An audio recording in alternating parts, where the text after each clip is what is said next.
Cherie Hanson here. Installment 3 of Nathaniel Brandon's 6 Pillars of Self-Esteem, which I am thoroughly enjoying, and I'm excited to share it with you as I go through. Today I was sitting out under the trees taking notes and feeling very revved up about what I was learning. And I'm just looking for where my notes are here.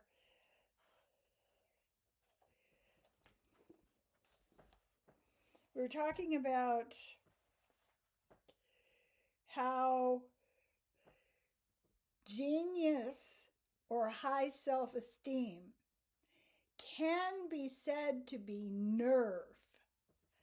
You know? Just nerve, just daring, just courage. Trust yourself so much, you just do it.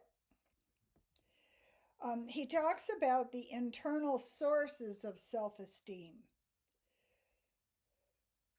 What must an individual do to generate and sustain self-esteem? What patterns or actions must be adopted? What is our responsibility as adults? And he talks about the ways that self-esteem show up. Number one, the practice of living consciously. Living consciously means noticing.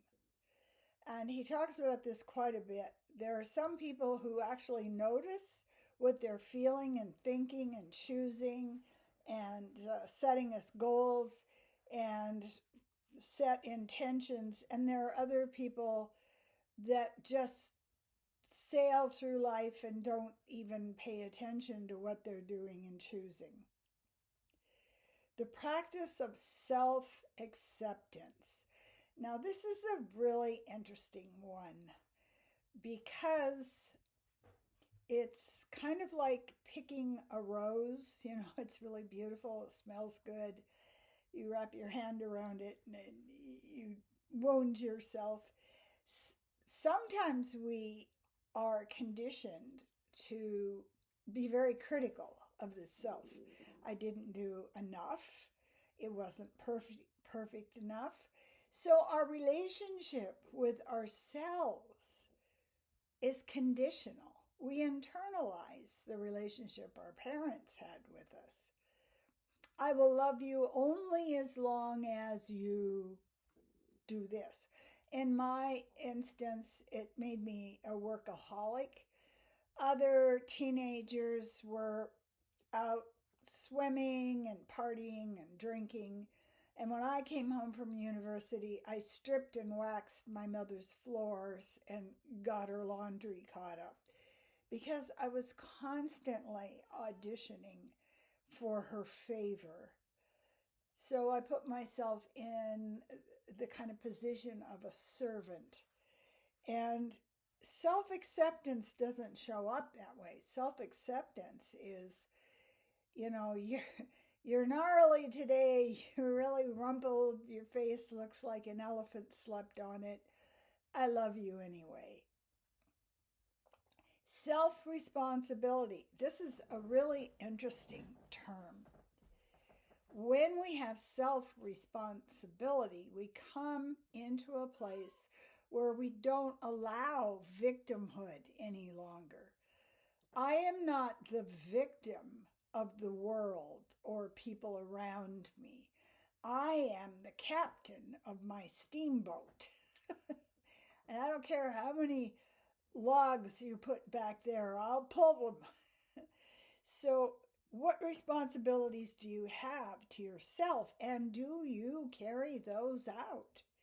And when I was younger, I remember having all kinds of problems, like I had to get things done because I was so busily trying to like myself and, you know, display that I was worthy of love. And so I wouldn't stop and go to the bathroom if I needed to. I wouldn't eat at lunchtime because I was working through. I would mark essays until late at night and fall asleep with my clothes on, with my glasses smushed into my face. Because the dance, you know, that fairy tale where the dancing princesses have shoes that won't stop? The dance for me was constantly trying to prove to myself that I was good enough. But that negated the responsibility I had to my own body and my own health and my own calm and my own sense of being loved. Self-assertiveness. I've seen so many, particularly women, it's rife, who are in a place where, you know, they won't say things that are bothering them because they've never seen it. Their mother didn't do it. Their grandmother didn't do it. And so if somebody comes to my door now and I look out and I see people standing there that I don't know, I'll open the door and I'll say, no, thank you, and just shut the door. Because no, thank you. I don't owe them an explanation. If I get a phone call from TELUS, disguised with many voices from different places, it's kind of like a spy versus spy thing. I'll just say, I'm not interested, and hang up. But it took me a long time to get there. Boundaries, assertiveness. And part of the problem that's missing there is a lot of times people don't know that their boundaries are being crossed. They just shut down. They just feel, you know, they don't know. It doesn't come up in their brain. I don't like this. Tell them to back off. That's something that we need to teach to one another. Living purposefully. And what I mean by that is you have a clear sense of your calling on the earth. I'm here to do this thing. And it'll usually be found in your genius. If you're meant to be a teacher, you'll be a brilliant teacher. If you're meant to be a writer, the words just Cirque du Soleil through the air with sparkles on them.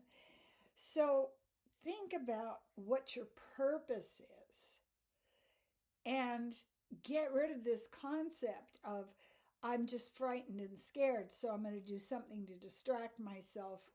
You know, do something self-destructive, and then I won't feel this anxiety anymore. Instead of looking full on, what is my purpose? What can I do today to take baby steps towards that purpose?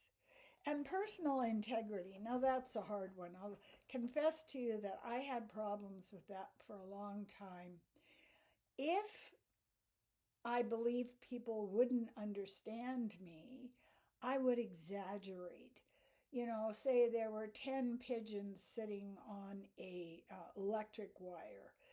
I would say, oh my God, there were so many pigeons there today. I saw 12 pigeons. And for years I'm going, why did I increase the number? Or it could be the quality was increased, or the loudness was increased, or whatever. And it was because I had lived in a place where I wasn't heard and I wasn't believed. So I turned up the notch a little bit, and I made a vow to myself that I would stop doing that. If I do it, if I slip up and do it, I know that there's something happening that's not working in my self-esteem area. I'm not treating myself with enough respect. The gears are slipping. Consciousness is a faculty. There's seeing, there's hearing, there's tasting, there's touching, there's consciousness. And you have to build it up to get to a point where you are observing yourself, not to criticize, not to praise, but just as if you were Jane Goodall looking at her chimps in the forest. We choose to seek awareness or to not bother to seek awareness. That's our choice. If you betray your promises to yourself, your self-esteem will suffer, it will go lower, and you will have more grief in your life. So keeping those promises to yourself is very necessary for a happy life. Not taking appropriate action toward our goals is a betrayal of the self. We can sit there and be so skilled and have validation coming in from outside. But if we're not choosing to take action in the direction of our goals, our heart, our passion, we're betraying ourselves, and our self-esteem will suffer. We won't trust ourselves in the future. It's actually cruelty toward the self to not take actions toward your gifts. It isn't just, it's not a problem. It's actual cruelty, and you'll feel it as cruelty. You will feel attacked and dark and depressed and pessimistic. I love this one, oh my God, the light went on when I read this. We have all these things going on in our minds. I mean, I do, and here's this that I can't quite do yet, and I haven't got my card hooked up, from the store, and this and this and this, but I don't know how to do it. But when we achieve mastery for a skill, we can then fold it up neatly and put it in the drawer. It comes out of that active, focused part of the brain. We now know how to do it. And guess what? We've got more space for another thing that we can master. I thought that was quite delightful. It made me happy just thinking about it. To focus or to attend to something removes the mind's focus on other things. So it's kind of like I have a whiteboard, and I've got all this stuff on the whiteboard. I'm going to do this and this and this and this. I've got lists, I've got drawings, squiggles. If you can focus on the thing that you are working on, that you are growing, that you're attending to right now, you will have much more space on the whiteboard because it's just the one thing. And that's something we really need to build as a skill in building our self-esteem.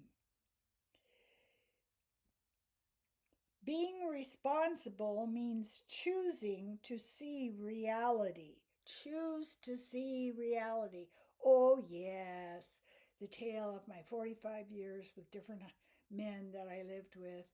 And I'm just like, I'm not even going to see this. No, it didn't happen. I deny it. I'm not connecting with it. It's not in my reality. It's kind of like early Alzheimer's or something. Like, no, it didn't happen. It was good. To live consciously means we do not imagine that our feelings are truth. Sit with that for a minute. We do not imagine that our feelings are truth. Our feelings are just reactions. And if we can get to a place where we can look at those feelings as the subconscious fear showing up. We've come to a place where we're much higher up on the mountain. We're much calmer. We're much wiser in the way we live our lives. Living consciously to keep the mind active is very important for self-esteem. You know why?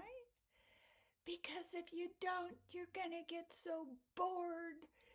You're just I don't know. I don't like being me. It's just so boring. I polish the shoes and then I line them up. But if your mind is alive and curious and active, you will have so much more joy and excitement about life. When we get to the place where we take delight in our own intelligence, we have now lit the cave. It's not dark in there anymore. It's beautiful. There are fires, there are twinkle lights, maybe a few fairies. Delight in our own intelligence. Now that's something the culture does not talk about very much. They can talk about, oh, look, I got new glasses. I love my earrings, and I bought a new rug today. And we take delight in things that we buy, and we take delight in the power of spending and getting. But we miss out on the central excitement of life if we aren't encouraging our curiosity and our learning. Well, that's it for today. I don't want to go too long, but I'm really finding the book it's succinct, it's clear, it doesn't go on and on. Oh God, I hate that. I got it already. Stop it. And I want to thank you so much for subscribing. Subscribe to my video. Thank you for following my YouTube channel. And if you'd like a coaching session, if you would like a card reading or psychic reading, get a hold of me. You can just send a message through on the channel and I will get back to you. And I'd like to say to you, as I always do, I thank you so much for watching my videos. I appreciate you.